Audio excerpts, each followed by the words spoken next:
Sizningcha inson xom go'shaydigan bir xarakteri kelish uchun qanday o'zgarishlarga ehtiyojli? Birinchidan, normal inson xom go'sh yeyish uchun uningda azroq yirtqich tabiati bo'lishi lozim. Ikkinchidan, uningda xom go'sh yeydigan magan kishi bo'lishi lozim. Endi biz bu go'shni hayvonlarning go'shi emas, insonning go'shi, ya'ni kelib qirindishining go'shi deb tasavvur qilaylik. Odam o'zining qirindishining o'lik holatda go'shini yeyish uchun qaysi xil holat, qaysi xil xarakter kelishi lozim?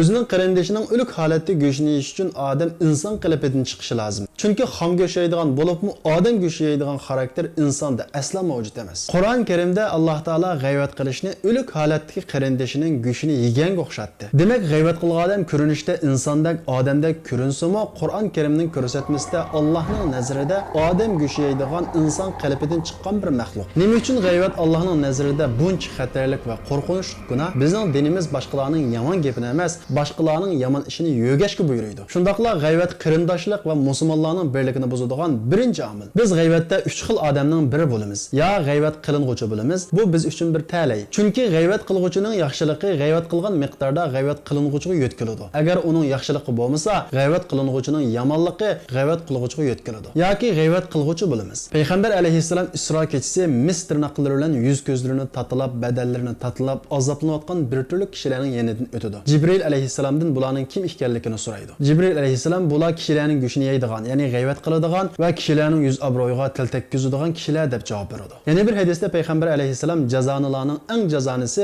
ya'ni eng yomini boshqalarning yuz obro'yiga til uzartish deydi. Yana bir zaif hadisda payg'ambar alayhissalom g'ayvat zinodin gunoh deydi. Yoki 3-chi xil odam bo'lamiz, ya'ni g'ayvatni tinchig'uvchi bo'lamiz. Biz g'ayvatni tinchig'uvchi bo'lgan vaqtimizda cho'ng imtihon va fursat ustida bo'lgan bo'lamiz. Ya'ni g'ayvat qilg'uvchini g'ayvatidan to'sish orqali o'zimizni va uni gunohdan saqlab qolamiz va qarindishimizning yuz obro'yini qo'dab qolgan bo'lamiz. Buning mukofoti intayin cho'ng. Payg'ambar alayhissalom kimki qarindishining go'shini g'ayvatdan muhofazat qilsa, uni do'zaxdan saqlab qolish Allohning ustidagi bir haq bo'ladi degan. Yoki bu imtihondan o'tolmay fursatni zayo qilib g'ayvatni tinglab beramiz, bu vaqtda g'ayvat qilguvchiga o'xshash qarindishimizning go'shini yegan bo'lamiz. Biz g'ayvat qilishni ilgari har xil bahonalar bilan g'ayvatimizni aqlab, o'zimizni aldashga urinib boqamiz. Masalan, g'ayvat qilishni ilgari men bu gapni oldidimi deya olayman? Oldi dedim, nasihat bo'ladi. Ammo yo'q yerida oldidimi deya olayman degan gapingiz orqali g'ayvatingizni aqlayolmaysiz. G'ayvat qilganim emas, bu gapni da'vatimi, bu illatni degan bo'lsangiz g'ayvat qilgan bo'lasiz. Agar yo'q illatni degan bo'lsangiz ham g'ayvat, ham tuhmat qilgan bo'lasiz.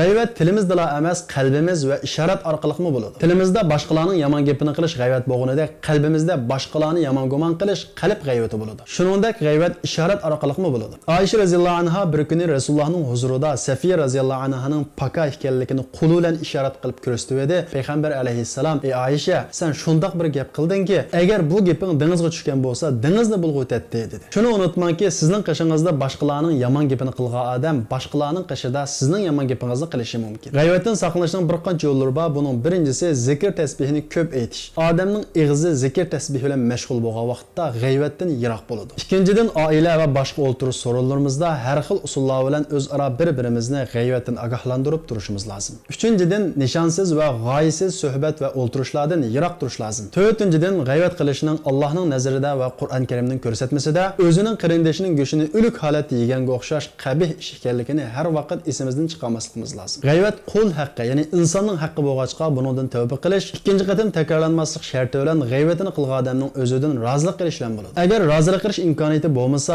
yoki rozilik qilishdan yana bir ziddiyat kelib chiqish ehtimoli bo'lsa, Allohga ko'p duo qilish va g'ayvatini qilgan miqdorda yaxshi gapini qilish bilan tavba qilgan bo'ladi.